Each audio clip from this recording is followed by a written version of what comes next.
tal? ¿Cómo están? Buenas noches. Bienvenidos, bienvenidas a esta edición de AM. ¿Cómo te va, Enrique? Buenas noches. Hola, Sandy. Mi saludo a toda la teleaudiencia. Bueno, hoy tenemos un programa dividido porque vamos a hablar en la primera parte de la cuestión de la inseguridad. El ministro del Interior nos va a visitar esta noche y le vamos a preguntar de alguna manera a qué se refiere cuando habla de hechos aislados de inseguridad. Porque habíamos hecho un material la semana pasada, o hace un par de semanas por lo menos, donde de alguna u otra manera describíamos cuál era la situación que se estaba viviendo en las calles. Aquí estamos viendo un hombre en Barrio Obrero, 75 años, el excomisario, a quien habían agredido de esta manera muy cerca del hospital de Barrio Obrero. Sí. O veíamos, por ejemplo, el asalto que se había dado en Capiatá. A la mañana. A la mañana. Sábado mañana. Cuando un hombre de 63 años era baleado y terminaba muriendo. Y si hay todas estas imágenes, Santi, disculpame la interrupción, es porque hay un montón de gente alrededor. Era un sábado cerca del mediodía, ¿verdad? Horario, exacto. Actividad normal en la ciudad de Capiatá. Y a los balazos y mucha gente que estaba filmando, una balacera, nada más y nada menos. Exacto. O hablábamos, por ejemplo, de otros casos que se han presentado, como aquella gente que fue filmada en la hamburguesería, en la lomitería, en el momento en el que estaba probablemente cenando, llegaron motoasaltantes, o la mujer que veíamos ayer, aquí está el caso que les estamos comentando, o la mujer que iba caminando probablemente para dirigirse al trabajo con la cartera, luego en una reacción lanza para abajo la moto del motoasaltante, o esta mujer que... Este fue la siesta también. Creo que fueron 3 millones de guaraníes o algo así que reportó la mujer como... Pero fue 2 segundos, mira, lleva la cartera, se va, chao, terminó el asunto. Exacto. El otro que vos decías fue a las 7 de la mañana del viernes. Sí, o sea, 7 de la mañana. Pongo el mal horario porque... no sé, recordamos algunas épocas donde los asaltos eran a la noche, ¿verdad? Sí. Eran las 6 de la tarde, che, cuídate, ya es de noche. No, ahora ya no importa. Puede ser de mañana, puede ser de tarde, puede ser de noche, puede ser entre un montón de gente. Creo que en este caso incluso hubo una reacción de los vecinos. Ya absolutamente ya nada importa, ¿verdad? O, a ver, vamos a suponer que el ministro no hace referencia a los casos que guardan relación con los asaltos callejeros. Dice que son aislados otro tipo de casos. Por ejemplo, lo que pasó en las cárceles o lo que pasa en los bancos. Vamos a preguntarle específicamente a qué se refiere cuando habla de casos aislados. Para nosotros, por lo menos, la crónica cotidiana es de inseguridad y de una delincuencia creciente en las calles. Probablemente sus estadísticas digan otra cuestión y finalmente nosotros hoy estemos accediendo a mayor cantidad de información y antes no se accedía a ese tipo de información. Vamos a preguntarle a qué en particular se refiere, porque de buenas a primeras da la sensación que hoy vivimos en una situación de inseguridad extrema. El otro día le comentaba a algunos familiares que me generaba hasta cierto grado de impotencia el retornar ya al terminar el telediario, el último servicio informativo de Telefuturo, y retornar a casa en horas de la noche y me toca cruzarme con estudiantes o con gente que de por ahí vuelve del trabajo y cuando uno pasa en una calle empedrada o cuando uno pasa en alguna calle que de por ahí no tiene mucho movimiento de gente al lado de personas que van caminando, la primera reacción es tomar con fuerza lo que uno lleva y mirar a ver quién está en el vehículo que está pasando al lado. Y en algún momento tuvimos un ministro que había hablado de la sensación de inseguridad que se vivía en las calles. Esta es una sensación, es una realidad, es extrema comunicación de los hechos que se están sucediendo, que probablemente antes no se comunicaban, o la tecnología que está al alcance de todos, que hace que hoy nos enteremos de inmediato de este tipo de sucesos, o qué es lo que está pasando, a qué se refiere el ministro cuando habla de hechos aislados. Sí, y también ocurre eso en Asunción, creo, ¿verdad?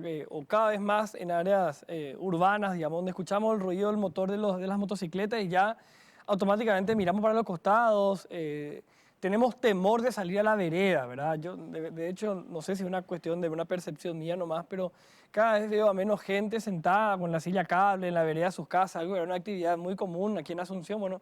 De verdad que cada vez se ve menos eso y yo particularmente no haría porque de verdad que estos casos, como dice Santi, no sé si las estadísticas nos dirán que hay cada vez más casos o hay una relación con el aumento de habitantes y el aumento de los casos o que cada vez vemos más nomás porque hay cámaras por todas partes, era algo que antes hablábamos de otros países que estaban absolutamente llenos de cámaras, acá ahora es una realidad, hay cámaras por todos lados, ¿verdad? Y no sé cómo se van a sentir los pedrojuaninos, nos contaba en la semana nuestro compañero Marciano Candia que se llegó, creo que al caso número 90 de sicariato. O sea, un sicario contratado para matar a la otra persona, 90. Y hacíamos un cálculo de más o menos unos cada 3 días, ¿verdad? Teniendo en cuenta los días del año hasta ahora. Algo que acá, cada vez que ocurre, bueno, nos alarmamos y es algo terrible y cada vez más frecuente, lastimosamente. Cada vez nos alarmamos menos por este tipo de casos, ¿verdad? Donde estas personas, les puedo asegurar que ya nunca más van a ver de la misma manera una motocicleta, gente armada, los barras bravas que están armados hasta los dientes, como habíamos visto la semana pasada. Bueno, realmente es increíble y no sé si pasa por una cuestión de sensación, por una cuestión real. En un momento se habló de casos aislados, otro día se había dado un ultimátum a la policía, como reconociendo que había más cantidad de casos. Bueno, hay muchas cosas que hay que aclarar, sobre todo también en tema de comunicación, ¿verdad? Y fíjate cómo la gente directamente reacciona al sentir quizás esa impotencia en las calles o en los comercios. Aquellos que directamente dicen, nosotros no vamos a permitir que ingrese la gente, vamos a estar enrejados durante todo el día. Otros que de por ahí todavía, por lo menos en cierto momento del día, abren, dejan las rejas de lado. ¿Y cómo termina la gente hasta impotente entregando lo que tiene? Acá con rehén sin problema, ¿eh? Sí. O lo que le tocó vivir, vos hablabas de sentarse en la calle, por ejemplo. Ayer nomás reportábamos en el telediario también el caso de un guardia de seguridad que estaba en la zona de Presidente Franco, un hombre de 65 años, si mal no recuerdo. Aquí está. Fíjense qué fue lo que pasó. Estaba el hombre con otras 2 personas, llegan 2 motoasaltantes, el guardia intenta reaccionar, saca un arma, realiza un disparo y luego mata al delincuente, pero el delincuente antes había realizado otro disparo que también dio en el guardia. Ambos murieron. Casi un duelo, ¿verdad? Casi un duelo y, como vos describías, frente a la casa, sentados, estaban ahí compartiendo probablemente con algunos amigos y el extremo al que se llega, directamente matan. Sí, o sea, estamos hablando de gente que sale a matar. Sí, como en las películas, un duelo del viejo oeste, ¿verdad? Ahí a los tiros, en la vereda, a plena luz del día, a la mañana probablemente, ahí a los balazos. Realmente es de terror, ¿verdad? Y algo que se volvió tan cotidiano. Lo estamos hablando, algo que sería algo escandaloso en otras épocas, creo. Ahora lo estamos hablando muy tranquilamente porque ya ocurrió tanto en estos últimos días que ya parece hasta algo normal que le puede tocar, pero a cualquiera de nosotros y punto, ¿verdad? Realmente una situación difícil la que parece que estamos viviendo y justamente de ese tipo de cosas queremos hablar hoy con el ministro. Y vamos a preguntarle específicamente con respecto a estos casos. ¿Hay brazos caídos en la policía o la policía tiene hoy un 100% de atención, de trabajo, de desarrollo de tareas? Pues creo que hay que también dividir en 2 cuestiones. Por un lado, la cuestión de prevención. Sí. Y por otro lado, la reacción. Porque vamos a poner el ejemplo, el caso de los que asaltaron o vulneraron los cajeros automáticos en Asunción y que luego fueron a Ciudad del Este y ya prácticamente estaban escapando. Esto que estamos viendo. Al final, esta gente fue detenida. Sí. Otros casos que hemos visto, como por ejemplo, ayer realizaban procedimientos y conversábamos con el comisario Paredes, la gente que fue detenida por el episodio del asalto a la pollería en J. Augusto Saldívar, que sería la misma que mató a este guardia que veíamos en la zona de Capiatá, el que acompañaba al transportador de caudales.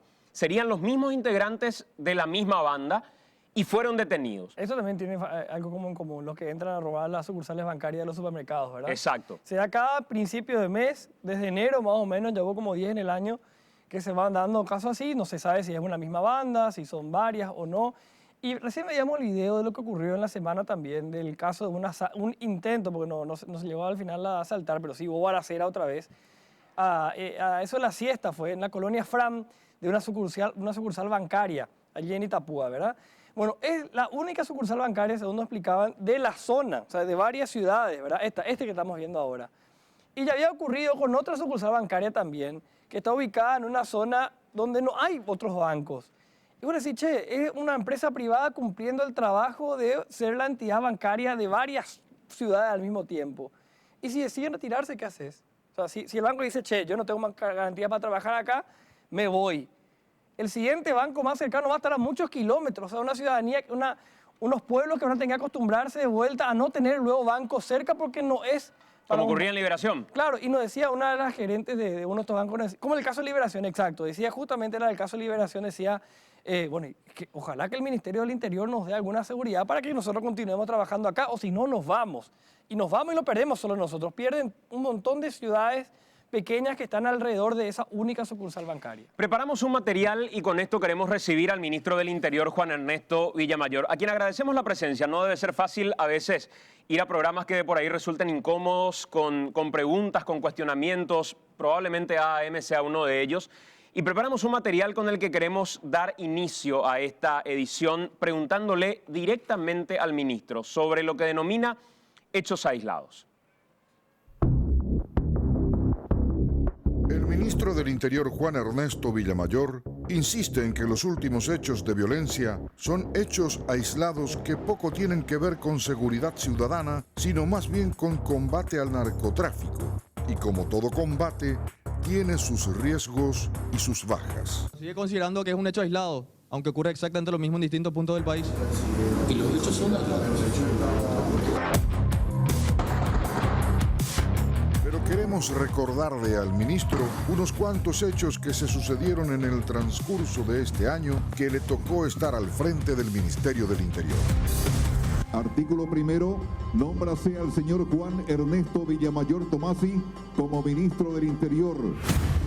A solo un mes de haber asumido el ministro, en septiembre de 2018, un estudiante de 16 años fue asesinado al salir de su colegio en Ñemby.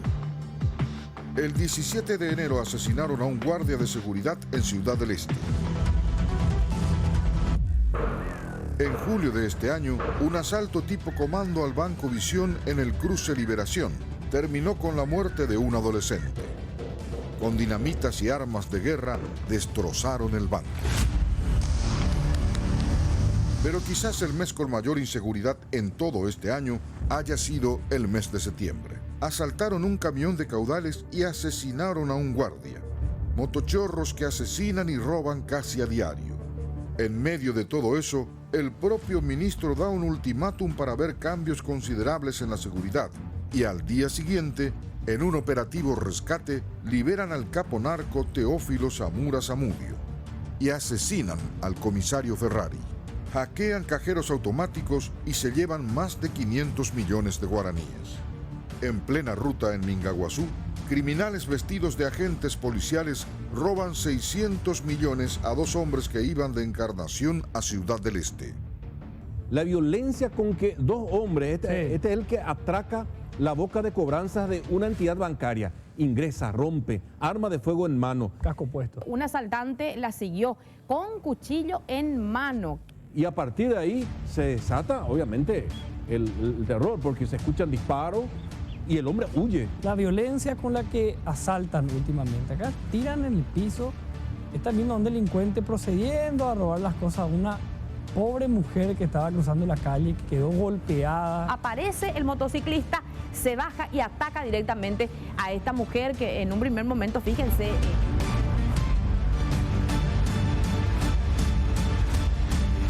Todo esto le siguen pareciendo hechos aislados, ministro. Y los hechos son aislados. Ya está con nosotros el ministro Juan Ernesto Villamayor. ¿Qué tal, ministro? ¿Cómo está? ¿Qué tal? Buenas ¿Cómo noches. estás? Muy buenas noches. Gracias por acompañarnos. No, por favor, un placer. Ministro, haciendo la acotación que probablemente el caso de los piratas del asfalto y compañía se trata de un caso que todavía no se define si es que son víctimas o victimarios. Sin embargo, ya fue presentado como participantes, barrera y gente uniformada Exacto. policialmente. El material fue hecho anterior. que no está demostrado. El material fue anterior, por eso hago esa acotación al inicio. Todos los otros casos quedarían cortos si es que nos ponemos a citar en realidad todo lo que sucedió en este tiempo. ¿A qué te referís, ministro, cuando decís hechos aislados? ¿Cuáles son los hechos aislados? A la pregunta que se me hizo en esa conferencia de prensa. Si nosotros colocamos la pregunta con la respuesta, se entiende. Si nosotros vinculamos un motochorro con la respuesta, no se entiende.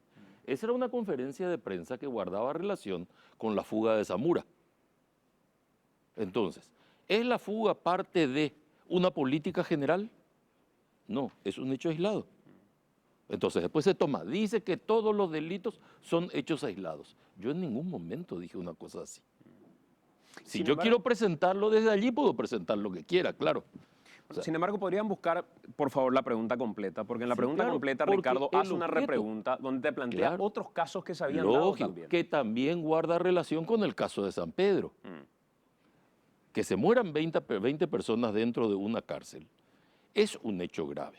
Pero yo no puedo pensar que eso es una política. Fíjate que las dos preguntas guardan relación con dos responsabilidades del Ministerio de Justicia, no del Ministerio del Interior. Entonces, si nosotros vemos que existe una situación grave de inseguridad, nosotros debemos partir de la base de cuáles son los responsables del hecho. Una toma de una cárcel, ¿es responsabilidad del Ministerio del Interior? No, afecta a la seguridad. ¿Qué hace Interior? En realidad Interior no, ¿qué hace la policía? La policía debe cooperar inmediatamente con la autoridad del Interior. Esto no es deslindar responsabilidades, pero es ubicar las cosas donde están, porque de lo contrario, en poco tiempo más me van a decir, mire, salió mal la cosecha del tomate, que lo explique el ministro del Interior. Si delimitáramos, ministro, a la cuestión de seguridad o inseguridad callejera, ¿cuál es el estado en el que hoy describirías lo que sucede en las calles? Grave, porque el estado de lo que hoy sucede en la calle, como vos estás preguntando muy adecuadamente, guarda relación con lo que sucede hoy. Importa poco si ayer el índice era más elevado. Eso no interesa. A la gente le interesa, y tiene derecho a eso, a que se le dé una respuesta hoy de lo que pasa hoy. No importa lo que pasó ayer y no importa seguramente lo que va a pasar mañana. Yo necesito una respuesta hoy, porque este problema está sucediendo hoy.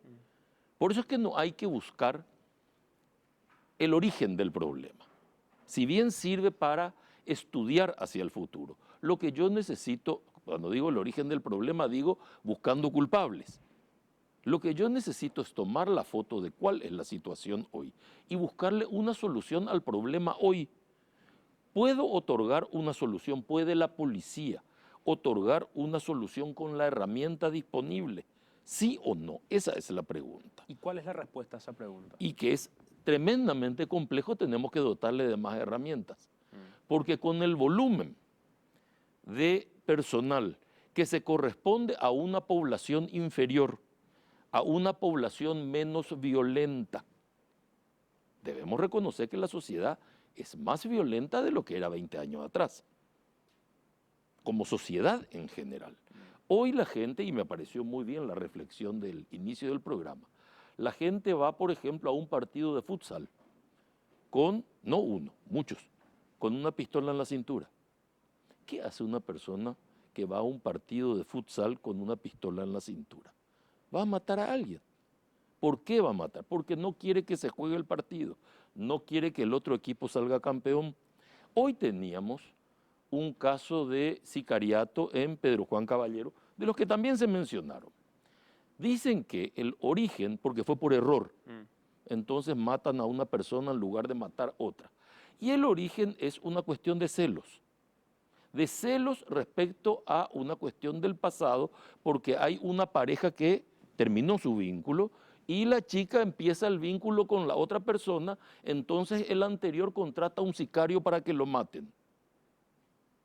¿Cuál es el código que alimenta a nuestra sociedad para tener un comportamiento de esa naturaleza, donde ese grado de violencia puede arrebatarte la vida porque tomas una decisión absolutamente libre de tener una pareja u otra? Claro, en ese sentido, ministro, creo que por eso es importante, y en la línea de lo que vos mismo planteabas, de delimitar, referirnos a lo que vos hoy describís como situación grave en las calles.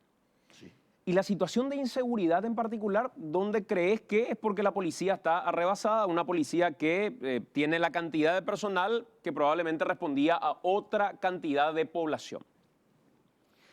Pero esta es la realidad que tenemos. Claro. Esta es la policía que tenemos, esta es la cantidad de habitantes que tenemos.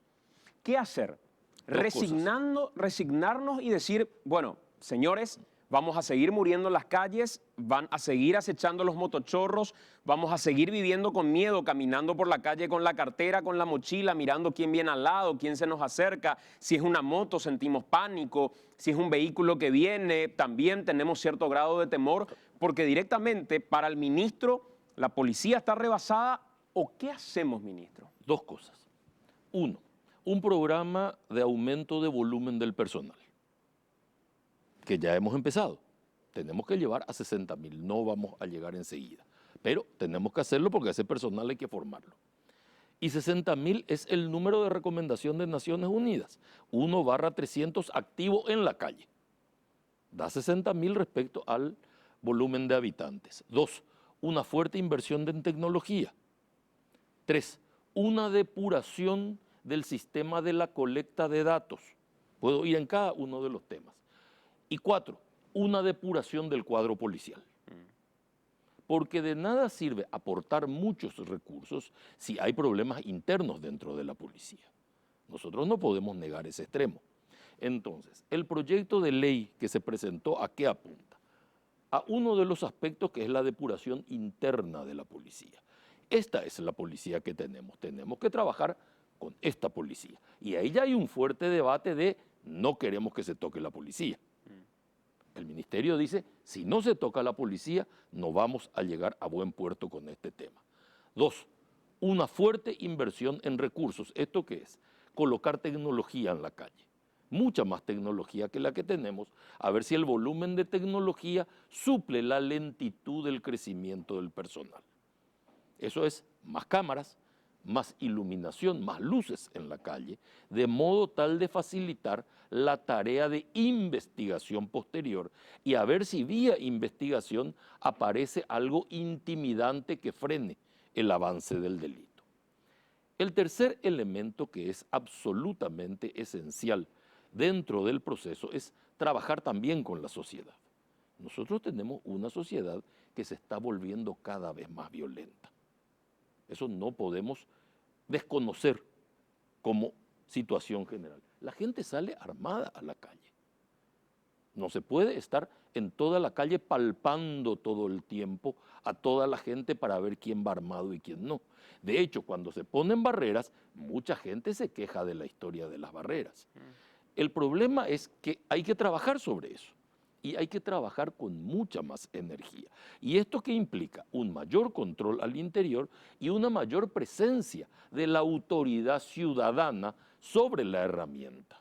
Hoy el Ministerio del Interior no tiene ninguna injerencia en la policía, ni una sola. Ministro, ese punto que estás tocando es clave porque hoy creo que es la oportunidad y es el momento como para hablar abiertamente respecto a si existe o no posibilidades de que la policía en sí o cierta parte de la policía molesta con el proyecto que pretende que el Ministerio del Interior tome control, un civil tome control de la cadena de mando del actuar de la policía e intervenga con mayor fuerza dentro de la policía, puede estar generando esto que se conoce como brazos caídos dentro de la policía. En ningún caso.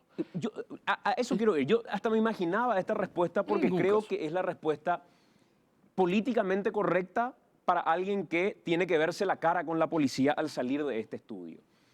Pero en contrapartida, cuando decís hace rato, puede molestar esto, reestructurar la policía puede generar problemas, yo necesariamente tengo que preguntar si hay o no brazos caídos en la Policía Nacional. Y me parece bien que lo pregunte y yo no creo que haya. El volumen de personal que está activo te dice que no. El volumen de personal que salió en cada una de las operaciones dice que no. O sea, nosotros estamos trabajando en el control de lo que también hace el personal desde la comandancia, lo está haciendo el comandante. Y yo no veo ningún brazo caído. Tampoco veo que haya aumentado el delito porque empezó este debate. O sea, el delito existía antes. Yo tengo un año de ministro. Estos señores que protestan tienen 30 años dentro de la policía.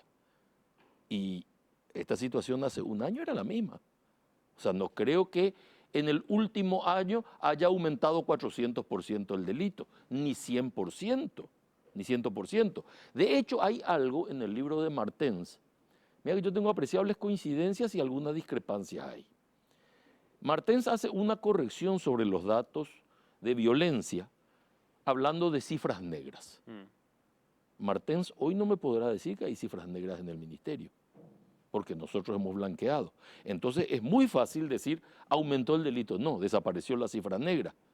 Se ocultaba el delito. Nosotros no ocultamos el delito, lo mostramos como es, porque si no lo visualizamos, no podemos combatirlo. Nosotros no podemos combatir datos que estamos escondiendo. O sea, antes se falseaban los datos respecto a inseguridad y hoy no se falsean esos datos. Ningún dato se falsea, pero el mismo Martens lo dice en su publicación.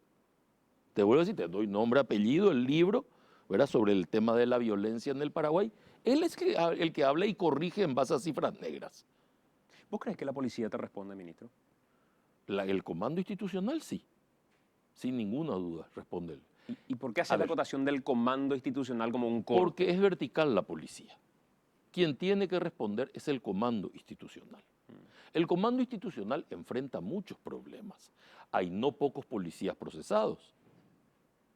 Y allí es donde es esencial el trabajo de asuntos internos y el trabajo de los tribunales policiales, que no pueden depender de la misma estructura, porque en ningún país del mundo y en ninguna parte del mundo, si el ente juzgador y el ente ejecutor pertenecen a la misma autoridad, en ninguna parte del mundo se llega a buen puerto.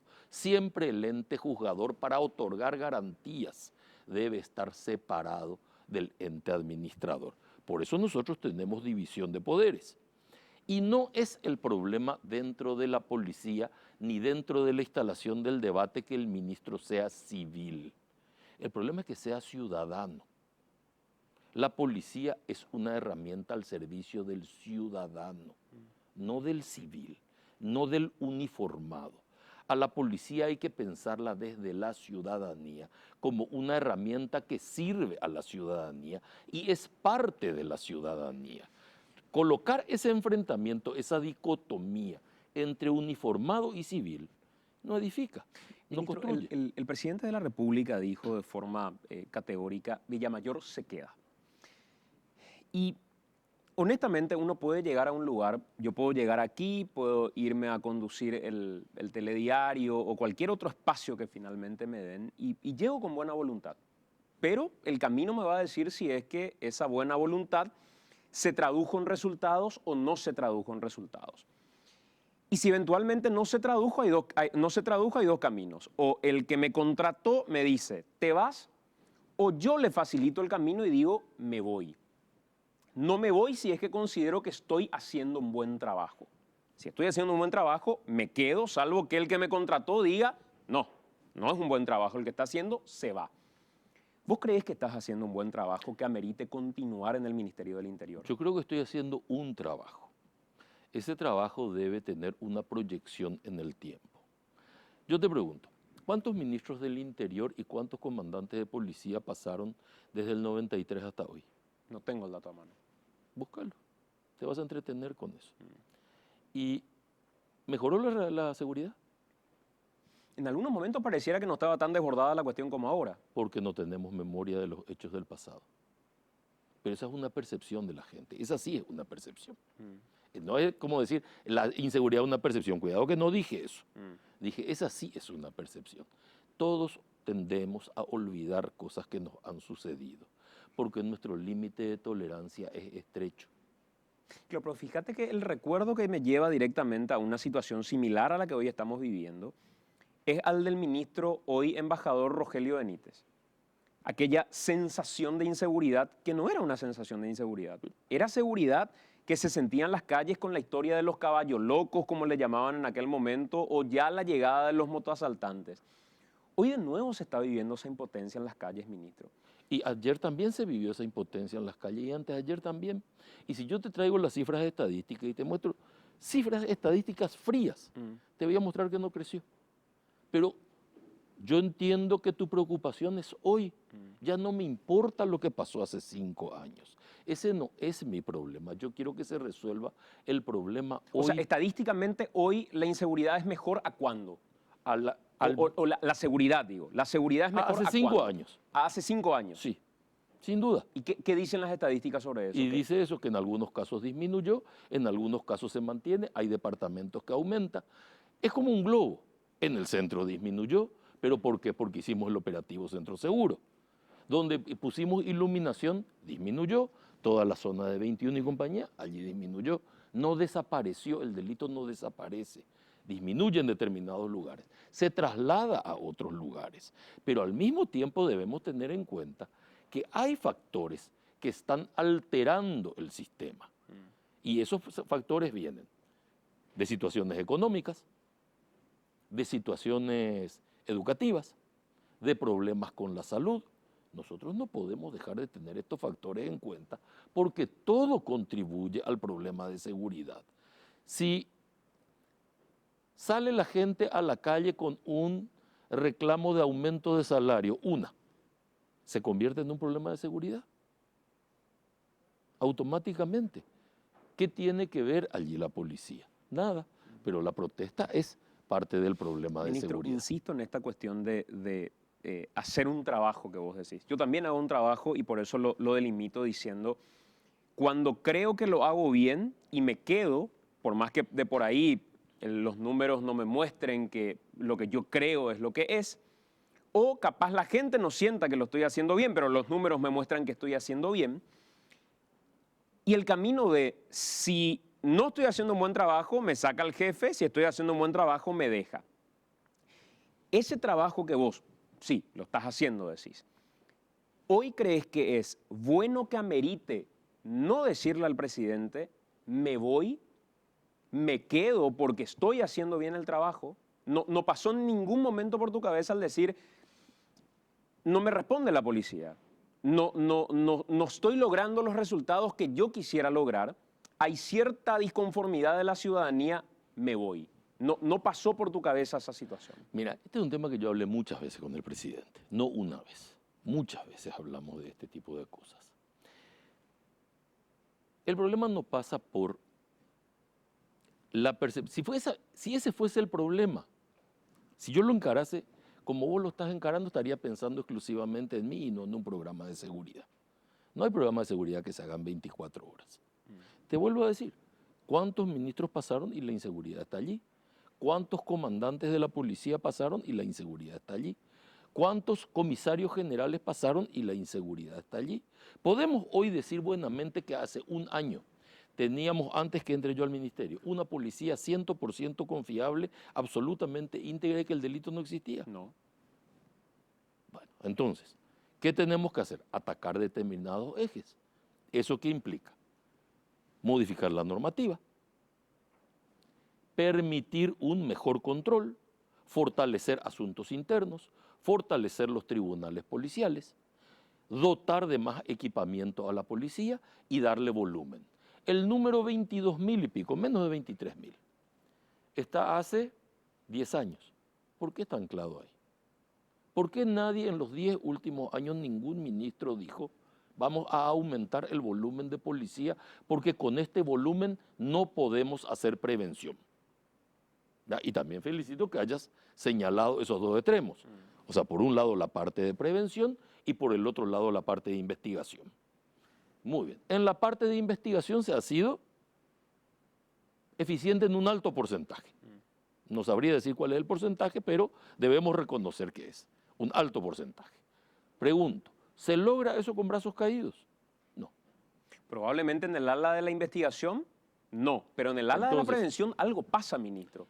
La incapacidad de volumen, la incapacidad de recursos. Ahí quiero tocar un punto que vos trajiste a colación y que el otro día lo conversamos con el jefe de eventos deportivos de la Policía Nacional, comisario Eliseo Gaona. Vos trajiste a colación lo que sucedió en la Secretaría Nacional de Deportes. Sí. Un año antes, sobre la avenida Cacique Lambaré, en el marco del mismo deporte, hinchas de Cerro Porteño y de Olimpia se han enfrentado a balazos. En ese lugar me confesó el comisario Eliseo Gaona, estaban 30 policías, 30, en la Secretaría Nacional de Deportes, para un partido que, si existiera alguna línea de investigación, por lo menos de Google, no digo línea de investigación de Pienso siquiera, uno sabría tenía un grado de riesgo que habría que precautelar. La policía estuvo directamente ausente. Y le pregunté por qué estuvo ausente. ¿Fue por Santa Rosa? ¿Tuvieron de farra y no estuvieron en ese día de cobertura? No, porque justo habían tomado la Armada y la dotación policial que iba a estar con nosotros fue a la Armada. O sea, que si casualmente en un episodio se da algo en la Armada y se da algo en la Secretaría Nacional de Deportes, uno de los dos está jodido. Uno de los dos está jodido porque no hay volumen. Pero esa fue una decisión que tomó el comandante. Porque el comandante es el que toma la decisión operativa. No es el ministro no toma la decisión de dónde va un policía. El ministro no tiene injerencia dentro de la policía. Por vuelta que le demos a esto. De hecho, la resistencia al proyecto, ¿qué busca el proyecto de ley? Injerencia. ¿Cuál es la resistencia? Que no tenga injerencia, que se mantenga la situación actual. Entonces, volvemos a preguntarle al ministro, ¿qué hizo el ministro? Pues no tiene injerencia porque la ley no le permite. Pero parece diálogo de sordos ya. Claro, pues, reconozcamos eso. Vamos a suponer, vamos a partir de la base, el ministro no tiene injerencia en la policía. No la tiene. Partamos de esa base. ¿Qué hace el ministro en cualquier conferencia en la que eventualmente la policía tenga algún tipo de vínculo como vocero de lo que pasa en la policía? Pero es que el ministro no es vocero de la policía. El ministro establece políticas de seguridad a las cuales tiene que ajustar su comportamiento táctico la policía. Táctico y estratégico. ¿A qué? A una política de seguridad. Cuando hay una advertencia es porque hay algo que se divorció entre la política y la táctica. Y esa advertencia fue el ultimátum. Y esa advertencia fue el ultimátum de decir, señores, hemos conversado sobre esto, hemos dicho que se iba a hacer en este sentido y se ha hecho una cosa diferente. De allí vino el tema del ultimátum. Hay algo que no se corresponde en la actuación en el terreno respecto a lo que se conversó. Y ahí viene nuestro otro cuestionamiento que lo emitimos cuando no estuviste con nosotros porque te habíamos invitado y no pudimos dar con vos. Entiendo que la responsabilidad quizá era otra. Pero cuando presentamos este material como Villamayor versus Villamayor, cuando el propio ministro del Interior dijo aquí en este mismo espacio, a partir de ahora de esta policía me hago cargo yo. No busco en el pasado. Nosotros estábamos conversando y seguro que vas a ampliar mucho el material y vas a buscar y vas a encontrar que algo de cierto hay en lo que yo te digo. No todo, pero siempre algo dejo de cierto. Estábamos separando la búsqueda de responsables. A mí no me gusta mucho el tema de la búsqueda de responsables, pero muchas veces es ejemplificadora para decir por qué estamos donde estamos. Nosotros estamos en esta situación. Yo necesito trabajar desde acá. Este era el comandante que yo estaba nombrando. Entonces, Walter Vázquez. Entonces, en reemplazo de Báez, en ese punto. Entonces, yo tengo que asumir la responsabilidad de ese hecho. No es que yo tengo que asumir la responsabilidad de lo que hace cada policía al interior de la policía, porque eso es impracticable. Creo que tenemos que dividir eso buenamente, porque de lo contrario el diálogo se hace un esfuerzo de emboscadas permanentes. ¿Cómo es eso de un esfuerzo de emboscada? Y porque de cada frase yo voy a poder colegir una cosa distinta que no es de lo que buenamente se estaba conversando, para derivar otra cuestión, para volver Pero a ver, el contexto en el que estábamos hablando era de una policía manejada, incluso voy a ir un poco más, policía que era manejada por personas que no estaban dentro de la estructura del Ministerio del Interior siquiera. Exactamente. Y ahí venía la historia que, si vamos a recordar, era la policía que era manejada desde Yacinetá por los Canillas, por los José Ortiz y el poder detrás del poder y no sé qué cuánto. Y ahí surge que el señor Vázquez ya era una policía que respondía a Villamayor. Ya era una policía que se desprendía de ese concepto histórico. Porque, a ver, ¿de qué le acusaban a Báez? A Báez le acusaban de haber sido parte de la policía de la administración anterior. Mira que yo no me quejo de Báez. Yo lo felicito públicamente a Báez. Y yo creo que Báez se portó bien. Y creo que se portó adecuadamente y se portó como un profesional. Yo no tengo absolutamente nada contra el comandante Báez. Absolutamente nada. No creo que aquella idea instalada sea correcta. pero es la idea instalada. Lo mismo que vos me estás preguntando a mí en este momento, si yo pienso o no pienso en términos de mi gestión, del fracaso de mi gestión, porque a eso va el tema, para decir, das el paso al costado o no. Más allá de que yo tenga la percepción que es un proceso, también tengo que valorar la percepción de la gente. No puedo dejar de tener eso en cuenta. Entonces, no es que soy ciego a una cosa. Al comandante Báez le acusaban de algo, a mi criterio, en forma injusta, pero bueno, hubo que tomar una decisión en ese momento. Yo lo llamé a Báez, yo le comunicaba, yo conversé con Báez. Y a partir de ese momento, después fue el programa acá, decir, bueno, muy bien, a ver, terminemos con esta historia de el pasado vinculado a otra gestión para poder cortar esto y asumamos la responsabilidad acá. Eso no quiere decir que yo me haga responsable de toda la gestión de todos. Es decir, cortemos este capítulo. Ahora se supone que hay una policía que coloqué yo que ya no corresponde a la administración anterior porque allí venía el debate. Entonces, el sentido de esa charla era cortar ese debate. Ahora soy yo, ahora fulano de tal, el comandante de... el director de San Pedro hizo tal cosa, usted tiene la culpa porque usted dijo que usted es responsable. No, pero acá creo que hablamos directamente de la línea de la comandancia.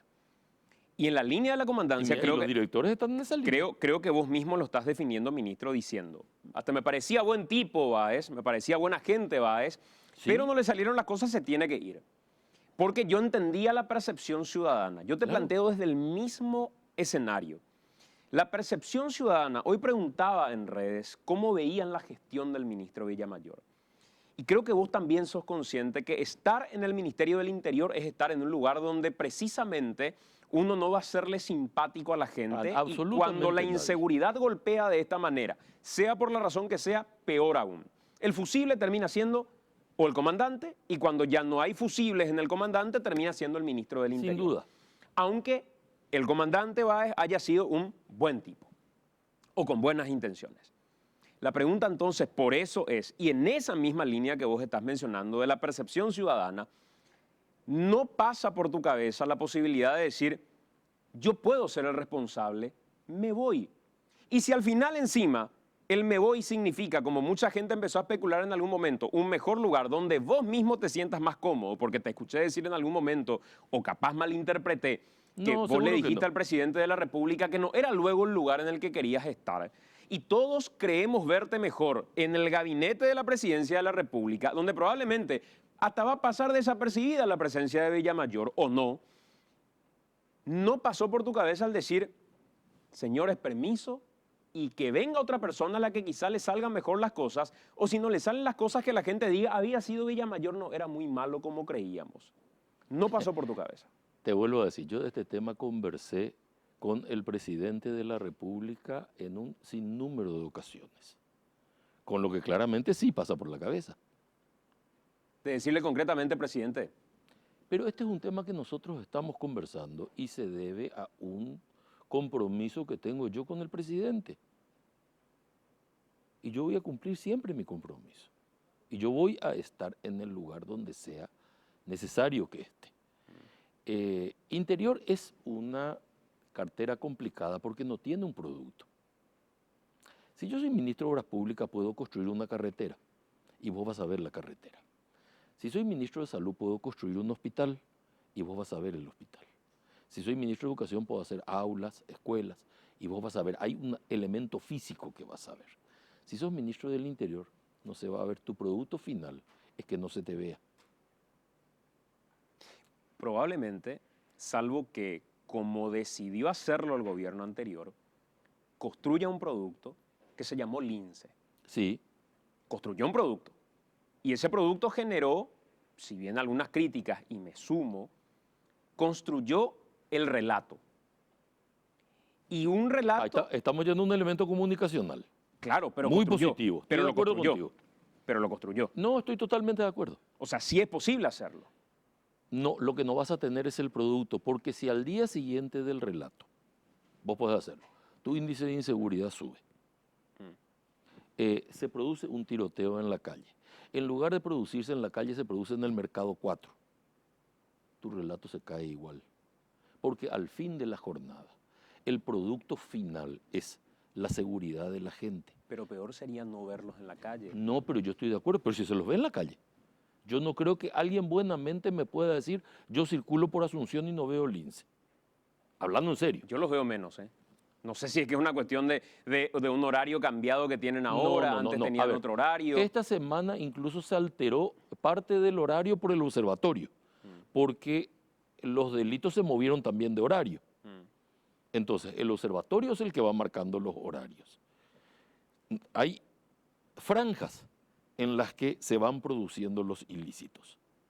Se cargan más en determinadas horas, hay menos en otras horas. Entonces nosotros necesitamos más personal en esas horas y menos en las horas en las que no se va produciendo. También se producen en determinadas zonas geográficas y después se desplazan. Cuando se aprieta mucho capital, ¿qué pasa? Se va al departamento central. Cuando se aprieta mucho departamento central, va a otro lugar. Entre Caguazú y Coronel Oviedo sucedió eso. Es lógico. Eso es lo que sucede. El que cree que esto no pasa así es porque no conoce el tema del delito. El delito es así, funciona así. Cuando hay una dificultad económica, aumenta la inseguridad. Una crisis económica te trae más inseguridad porque la gente tiene que llevar un pedazo de pan a la casa. Y si no lo busca por el lado legal, lo busca por el lado ilegal. Y para él ese parámetro de legalidad o ilegalidad cuando el hijo tiene hambre es bastante relativo. Nosotros tenemos que hacer un gran esfuerzo para hacer un montón de cosas frente a esos índices delictivos y para devolverle el respeto a las instituciones de la República, que están bastante ralentizadas. Entre ellas, por ejemplo, el caso de la propiedad privada. Ministro, hay momentos en los que uno quizá no le pueda prometer mucho a la gente y no le pueda decir, vamos a trabajar en esto que lo vas a sentir de inmediato. Ejemplo, yo puedo ser ministro de Salud y hablar de una licitación que dentro de 10 años me va a dar la posibilidad de tener la cantidad de camas de terapia intensiva que debo tener. Pero mientras tanto, le puedo prometer a la gente que ya mañana va a tener medicamentos en todos los hospitales porque esa fue mi política inicial. En materia de seguridad, a esa persona que hoy camina por la calle y que cuando pasa alguien al lado, me toca a mí ver eso, sujeta fuerte la cartera o sujeta fuerte la mochila y si es una moto entra en un estado de pánico terrible. Y genera una impotencia al ver que la gente salga insegura o directamente se encierre en su almacén o no pueda salir en el patio, en el frente de la casa. ¿Qué le dice su ministro del Interior respecto a lo que de manera rápida, inmediata pueda sentir de verdad? ¿O es resignarse? Tener más personal en la calle. Estamos haciendo todo el esfuerzo. De hecho, el comandante acaba de firmar una resolución ya prohibiendo la comisión de personal. Tenemos que recuperar todo el personal comisionado, todo el personal que está haciendo guardia en edificios públicos. ¿Cuántos son? Y son más de 7.000. 7.000 que van a recuperar para ir a las calles. Que se tienen que ir recuperando para que estén en la calle. De hecho, ahora estamos viendo con el comandante un tema de becas. A ver si podemos becar estudiantes que trabajen dentro de las oficinas, porque finalmente la recepción de denuncia es un formulario, que el sistema está enlazado. Pero necesitamos también recursos para eso. Podemos colocar un sistema de becarios que permite que el personal uniformado esté en mayor volumen en la calle. ¿Cuál es el número de personal administrativo que tiene la policía? Casi 3.000. Que no necesitan ser policías para estar en una oficina. Exactamente, que no necesita, que ese fue otro mandato que se le dio, pero claro, el ministro no tiene competencia dentro de la policía. Y eso también molesta. Y eso también molesta, porque hay mucha gente que si bien es cierto, aunque esté en administración, se le puede utilizar, por ejemplo, en el partido Cerro Olimpia, Olimpia Cerro, se le puede utilizar en ese momento, es personal que falta en la vía pública, sobre todo cuando todavía no está cubierto el sistema con tecnología suficiente para decir el 911 me está cubriendo el 100%.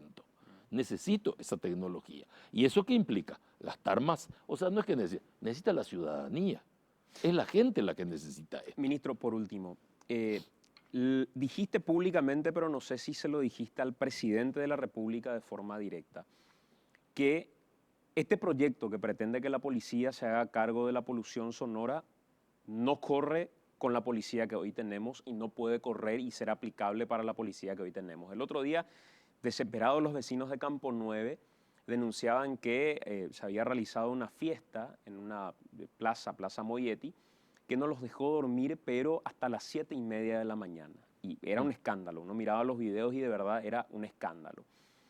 La Municipalidad de Asunción, a través de su intendente, dice: nosotros no podemos. Que venga la policía a hacerse cargo y vamos a hablar para que la policía nos dé una mano también con esto. ¿Se lo dijiste al presidente de la República? Sí, lo dije públicamente. Yo no creo que en las condiciones actuales, con el volumen de personal que tenemos en la vía pública, nosotros podamos atender más roles que los que ya tiene la policía. Nosotros tenemos, a ver, desalojos, desocupación, son dos cosas distintas. El desalojo ya es cuando hay una orden judicial, la desocupación, en el momento que se produce la ocupación, tenemos que actuar inmediatamente. La eliminación del protocolo tiene esa finalidad, que actuemos en forma inmediata en defensa de la propiedad privada. El problema de espectáculos deportivos, que puede consumir 1.500, 2.000 hombres. El problema del abigeato en toda la República. El problema de la inseguridad en la calle, el tema de los motochorros, el tema de la gente que sale armada. Si a esto, además, con 50.000, 60.000 guaraníes por patrullera, nosotros tenemos que estar jueves, viernes, sábado, contestando el teléfono diciendo: acá hay una persona que hizo una fiesta. Plaza Moietti, está bien, un ejemplo. Pero al lado puede haber un asado con un karaoke, no necesariamente Plaza Moietti. Quizás Plaza Moietti es una situación extrema, pero puede haber un asado con un karaoke.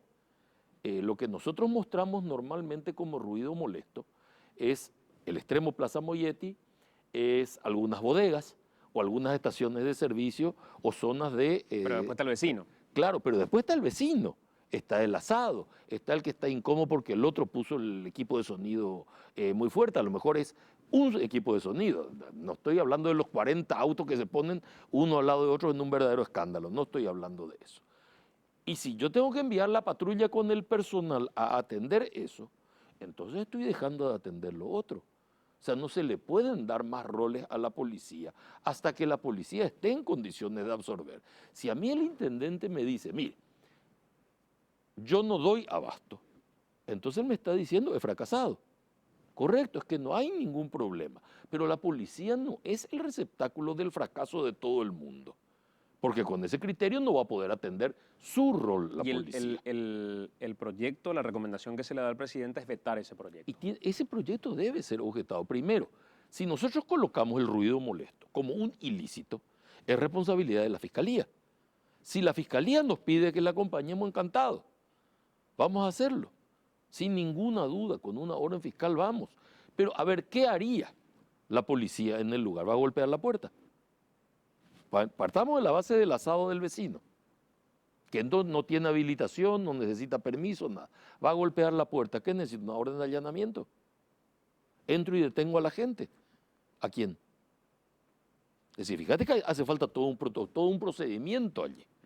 Y yo voy a tener en ese momento al personal, poca patrullera y poco combustible, yendo detrás de un reclamo legítimo de la gente. No estoy diciendo que el reclamo sea ilegítimo, estoy diciendo, ante la incapacidad del 100% de los municipios de la República, no estoy hablando de Asunción, porque Plaza Moietti está en Asunción, pero este problema lo voy a tener en todo el país. Ministro, hablaste de combustible, ¿es cierto que hay zonas en las que la policía está sin combustible? No, que esté sin combustible no creo. Lo que yo escucho permanentemente es que hay gente que va y pide combustible. ¿Verdad? Sin combustible no creo que esté en ninguna parte y me encantaría ver dónde están sin combustible, porque quiere decir que la gente de administración está haciendo mal su trabajo. No creo, francamente no creo eso. Ministro, gracias por acompañarnos, muy amable. Por favor, gracias a ustedes. El ministro del Interior, Juan Ernesto Villamayor. Hacemos la pausa. A la vuelta de la pausa, ustedes van a ver un material que tiene que ver con la situación de salud en la zona de Itacrí, donde nos tocó recoger el testimonio de gente que directamente relata casos de muerte por falta de asistencia.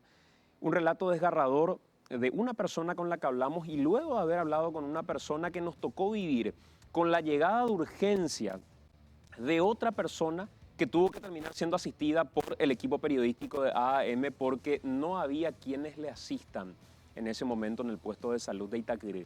Un puesto que se había empezado a construir hace 3 años aproximadamente como para atender a la población de la zona y que quedó parado. Nada pasó desde el último ladrillo que le han puesto y nunca se habilitó ese hospital. A la vuelta de la pausa, este desgarrador relato en esta edición de AAM.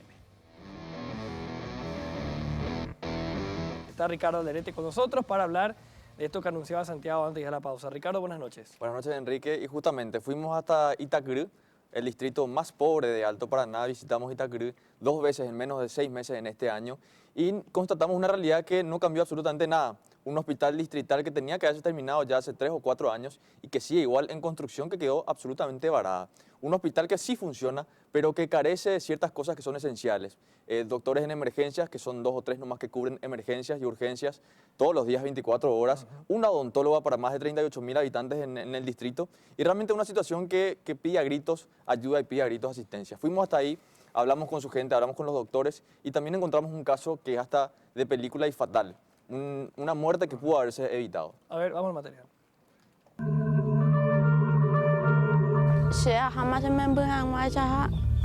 No pena yo lloré y coya un DJ con la semembia.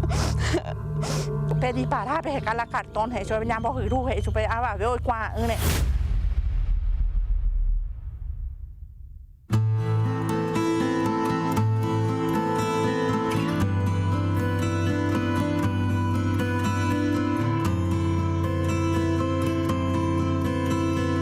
No es fácil vivir en Itacurú, el distrito más pobre del departamento del Alto Paraná. Según los datos que revela la Dirección General de Estadística, Encuestas y Censos, el 47% de la población se encuentra dentro de los índices de pobreza. Y el ingreso promedio mensual por persona es de solo 119.000 guaraníes. Ubicada a 435 kilómetros de Asunción y a 95 kilómetros aproximadamente de Ciudad del Este, Itacurú es la tierra de los antiguos yerbales y de sus mensú. En la actualidad, tiene una población de 38.000 habitantes. Un solo hospital intenta cubrir como se pueda todas las atenciones del distrito, entre consultas y urgencias. Una sola ambulancia para más de 35.000 personas que evidentemente no puede ser omnipresente para cumplir con varios traslados a la vez. En caso de que se necesiten 2 traslados al mismo tiempo, se presta una ambulancia de la Intendencia. Y si se necesita un tercer traslado, algún enfermero o pariente del paciente a ser trasladado se convierte en chofer. Como último recurso, se busca un taxi. Una situación realmente extrema que hasta pareciera que sus propios pobladores aceptan con resignación. Salud y educación, el cimiento de una sociedad que mira el progreso como una meta o como una utopía, pero que mantiene el ancla en el pasado. Itacurú permaneció en el tiempo y no sería exagerado decir que también le alcanzó el olvido.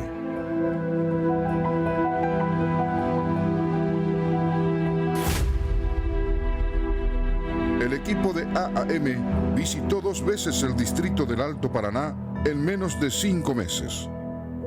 Imaginábamos que algo cambió y que los meses habrían regalado alguna mejora, pero no. Hace 5 meses veníamos a este mismo lugar para ver en qué condiciones se encontraba la construcción del primer bloque de la extensión del hospital de Itacurú, acá donde prometían que sería un lugar donde las condiciones serían mejores y donde la infraestructura sería mejor. Si vemos ahora, la construcción sigue exactamente igual. Nada avanzó. Lastimosamente, la situación en Itacurú no mejoró y la realidad es más cruda de la que pudiéramos relatar en algunas líneas. Esta es la historia de Damiana Godoy. Damiana tiene 10 hijos y vive a unos 20 minutos del centro de Itacrú. 10 se me puse areco. 7 se areco cuimbai. A 3 cuña. La por y trabajo. La por y trabajo ella poana. Roma por roguerea, roma por o jueves. Su rutina empieza diariamente a las 5 de la mañana.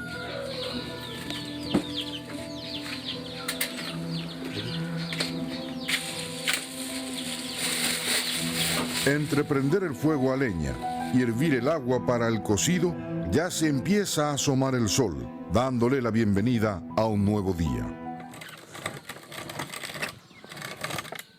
Pero ese nuevo día no siempre trae nuevas esperanzas, sino nuevas luchas. El menú suele tener alguna variación, pero no tanto. Entre el caldo de gallina, tortillas y poroto. Esa es la carne para ellos, según Damiana. Vender algún cerdito para tener un poco de ingreso. Por 100.000 guaraníes se va uno de estos. Y como hay que economizar todo lo que se pueda, la grasa de cerdo se hierve para utilizarla como aceite. No todos pueden darse el lujo de comprar aceite industrializado. Es sacrificada la vida y poder adquirir el más mínimo servicio básico de vida y de salud para Damiana y su familia es un lujo, por de pronto inalcanzable. Aún así, ningún tipo de escasez se compara con la pérdida de un hijo, de un ser amado. Y es doblemente doloroso cuando la tragedia pudo haber sido previsible y evitable. No pena yo lloré y cuaya. Un DJ con la se me envía. Se le coi que la pelota allá. Un día casi que la se me envía se muy pau bebé. Se va ya la ya se ni. Hoy en día hoy que bebé. Se le coi que la pelota allá. Popo guataje yo y se. Así ya no hay que tuve más se muy pau bebé. O peje muy que he yo casi vaya. Muy que na yo hago yo le cotamos la bebé yo. No le como aña dije yo ya pese se le coi que primero y que quien día la yo ya pero no he yo pues cuai. Ajá. Ninguém no cuai yo y más de yo hice. Hay celulares, eso se ayudan, no es muy que dicen de la yo vaya eso. Ahora un día tengo lo vea eso. Hey, ni va de tengo de reconocer ecografía en donde ya porque la me vive yo dice, ama ese color ya porque está na y polla trabajo na y pues no va de, a un miango es pu. Orendo recuerdo ya porque a ver tú na y por y más de. Ay, cuando pena yo hice celular en de aupe. Ya tú ya no aguanta verme ya. Ay, cuando o chateando ya eso se ayudan a eso. Se ya hoy un bebé. Y se me de hoy de recoge yo y se o un día y la se me embuji güey. Así sa mi pau bebé la se ubuse. Hey, yo vaya ngo hey mano mala mitad Perú la cartón pe mombón de mayaraja ay hey yo y cuál se me embuja. Tengo que sabe me cuando Jesús cayó y quise se me embuche de cuayo y se mo ahora coquila se vaya ahora con la se me embuja ningo hay cua un dice guía. Ale kota la se me embu pe pendeja se pe pendeja y la se control pe pendeja ayuha ha Peya llegó tú ya. Ako apen con ahí pollo y más ven ahí pollo pitalo vale ahí por y más deja que sea un miango ñemo y miango ave. Apen con ahí por y más orendo recoiro ya pon ako ave. Ay, cuando moñe pungua veo hospital ha un miango y mamá de 4, 3 años más ave cuando terminé cuando terminé y que un miango ave. Un bare y cuando ya pues y que va de co ave. Como yango y que yo vale a más a coabe ni lo ya po pare in de hoje ya y que. No hay mucho por decir cuando la salud es privilegio de pocos y tragedia para muchos. Fiel reflejo de administraciones enfermas, cegadas por el poder Y con la conciencia cauterizada, insensible a realidades que se multiplican en distintos puntos del país.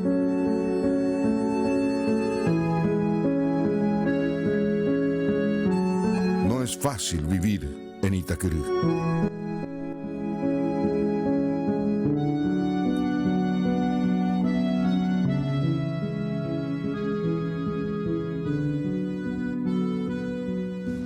Por segunda parte de este informe especial y una situación particular que le tocó al equipo vivir, Ricardo. Sí, porque llegamos hasta el hospital de Itacurú de noche y nos tocó incluso recibir a un paciente mientras estábamos haciendo una nota con la doctora que atendía allí en urgencias.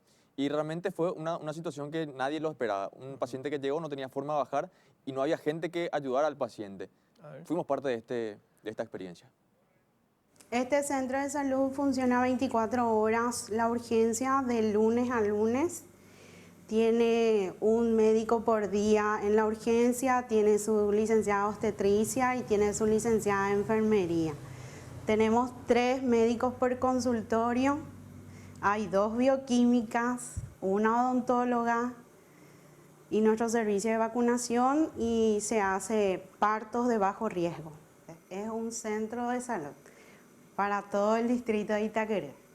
Y la urgencia es para toda la población de Itacurú, porque después hay unidad de salud de familia distribuidos en todo el distrito. Hay como 7 unidades de salud de familia, creo.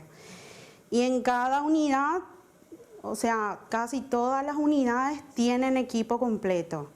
Acá, por ejemplo, Rancho Alegre, que está más o menos a 40 kilómetros de distancia, que el trayecto es todo Tierra Roja. Su unidad de salud de familia, por ejemplo, tiene una sola licenciada, no tiene médico.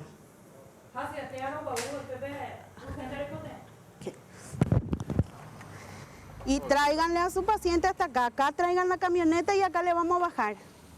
¿Vamos a pasar encima de eso? Sí, acá y te trae tu camioneta, ¿no?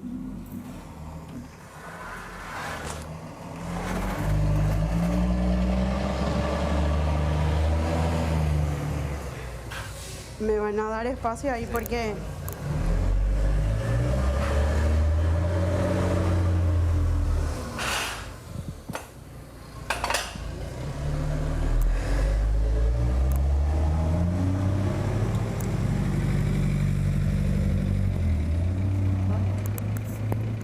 Pone si se mueve por eso. No van a... Ese no tiene buena... Ellos saben que tienen que alzarle acá a sus pacientes. Porque mira, porque acá no está bien fijo. No. Es alzarle a él acá, traernos.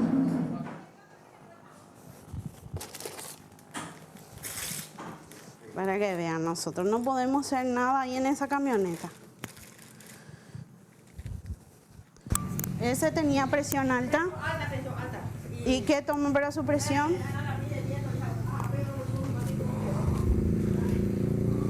¿Se tiene nada, le gustó? Acá, doña, venía acá.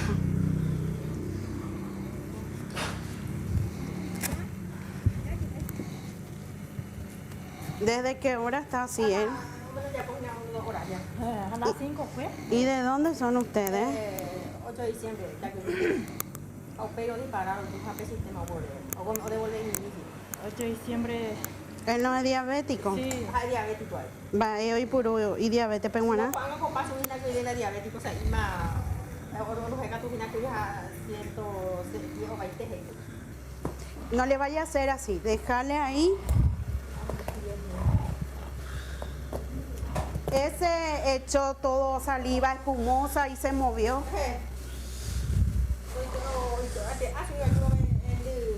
Nunca convulsionó.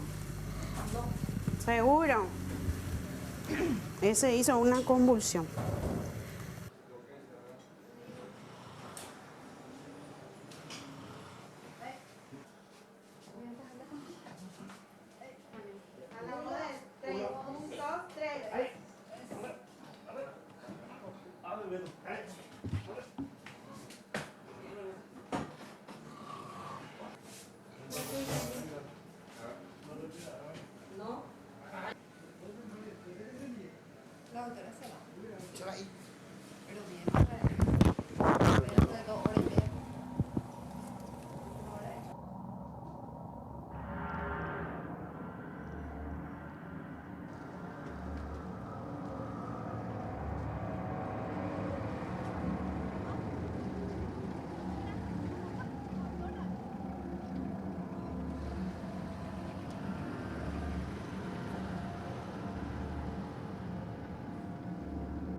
Con 22 minutos, seguimos en vivo. Vamos a escuchar ahora a Ricardo por haber visto esta situación realmente tremenda, ¿verdad? Que les tocó a ustedes allí en vivo. ¿Cómo es el servicio de urgencia? Y me llamaba la atención que la urgencia lo único que hace es ponerle en una ambulancia a la persona y que vaya a otro lugar. Esta persona fue a Hernandarias después. Fue a Hernandarias 40 minutos de ahí de Itacurú, una persona que llegó con un ACV y que nos reportaron incluso días más tarde que no resistió la semana. Lastimosamente falleció esta persona que tuvo que ser derivada de urgencias 40 minutos al lugar donde estaban allí porque no podían atenderlo. Ahora vamos a ver conversaciones que tuvimos con pobladores de la zona que estaban justamente en el hospital y que van y nos explicaban cómo es vivir en Itacurú.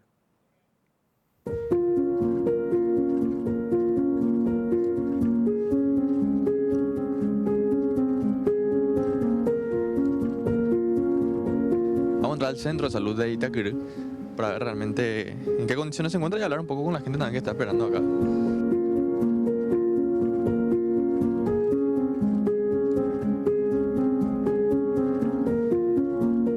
¿Esperando turno también o esperándole a alguien? Trajo mi hijito, está con fiebre y trajo.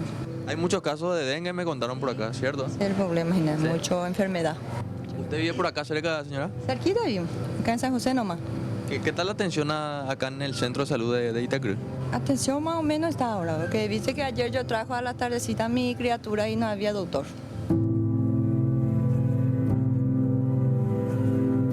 Y sobre remedio, ahora me recetó un remedio y no hay también acá en el centro de salud. ¿Y dónde tiene que ir a buscar el remedio? En la farmacia, comprar.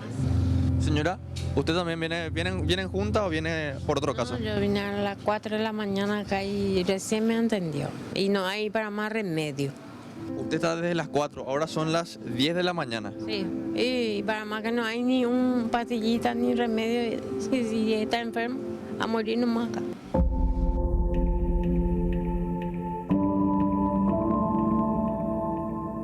¿Hace cuánto tiempo está esperando, señora? De las 6. Desde las 6 de la mañana y todavía no la atendieron. No, va a atender ya enseguida. No hay los medicamentos acá. Nada. No hay. No hay nada de medicamentos. Solo consulta. ¿Qué es lo que más falta acá en el centro de salud? Punja. ¿Poja? Sí. ¿Sabes la poja? ¿O no hay luego? Leiporio y punja por lo menos. Leipori ni paracetamol, se mandan Leipori. A la médica, o sea, ha faltado hoy la orenga o ha faltado ya ver la especialista hoy, porque cualquier cosa ahora es como así udare. Antes tu licenciado mindo y atender, yo urgencia pero una vez tú hacerte. Licenciado mindo y por urgencia pero hija baila ya potas ese. Pero la siga güeruina.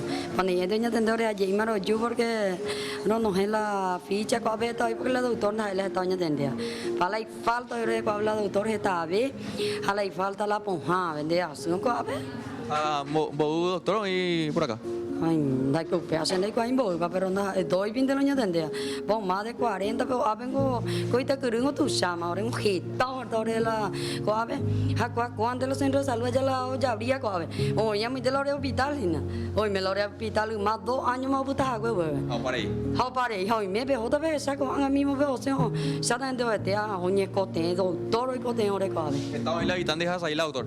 Está ahí hoy, ahora está ahí coabe, hoy me ya también. La ca colonia pero hay falta la doctora ni atender por una vez o ni atender voy veto ni atender la y hoy 24 horas ahí porque hay falta cuando hay poco la un día le falta veinte un día yo la tu y falta cuando hoy me hospital ahora hospital ve cuando la mía de cuando se me te vaina vea va esa es el hospital pero ponen por 2 años hoy me bebé bandido y creo que yo y cosas bebé porque más ven no llega sitio bebé.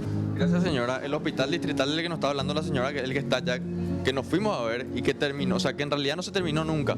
Empezó a construirse en el 2015 y hasta hoy está sin terminarse y es una de las necesidades más urgentes y más básicas que necesita justamente el distrito de Itacurú, porque falta recursos humanos, falta un lugar donde se pueda atender inclusive y también hacerle esperar a la gente y por sobre todo faltan medicamentos.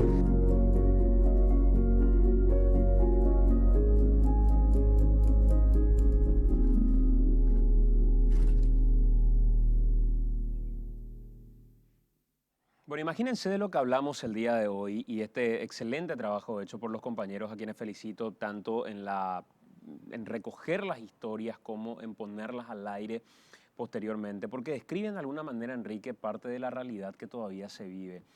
Mientras nosotros hablamos aquí, y con justísima razón, de casos de mala praxis que se dan en Capital, de casos donde inclusive en sanatorios privados hay denuncias de falta de equipamientos para poder de manera rápida atender a la gente, si no es negligencia directamente de quienes atienden. Imagínense en el interior del país, como el caso de esta mujer a la que escuchábamos más temprano, hablar de cómo murió su bebé estando ya en el hospital. Así mismo. Y veíamos que no hay absolutamente... una ciudad donde está prohibido enfermarse, ¿verdad? Sí. Donde cualquier enfermedad mínima puede ser de alto riesgo, donde un ACV, que si en cualquier situación se trata rápidamente, hasta podría salvar la vida de una persona. No, acá hay que llegar primero, si es que justo coincide con que está la ambulancia, por suerte tiene que ir a 40 minutos a otro lugar, de ese lugar a otro.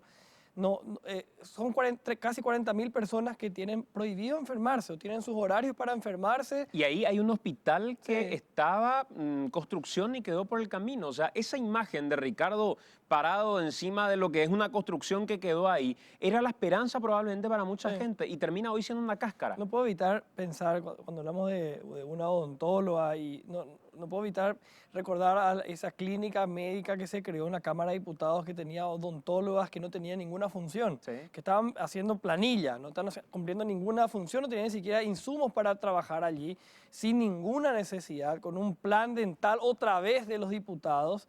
Y bueno, y ahí sin embargo hay una sola odontóloga para 40.000 personas que viven en esa localidad. Salud, seguridad, parte de lo que tuvimos el programa de hoy. Cuestiones básicas que hacen a cualquier país que medianamente debería tener condiciones para vivir. Pero lastimosamente todavía estamos en esta situación. Tenemos que cerrar esta edición de AM, nos reencontramos mañana. Muy bien, las reacciones en las redes sociales de AM. Sí, señor, y el miércoles en vivo a las 9 de la noche por NPI. Que pasen bien, buenas noches.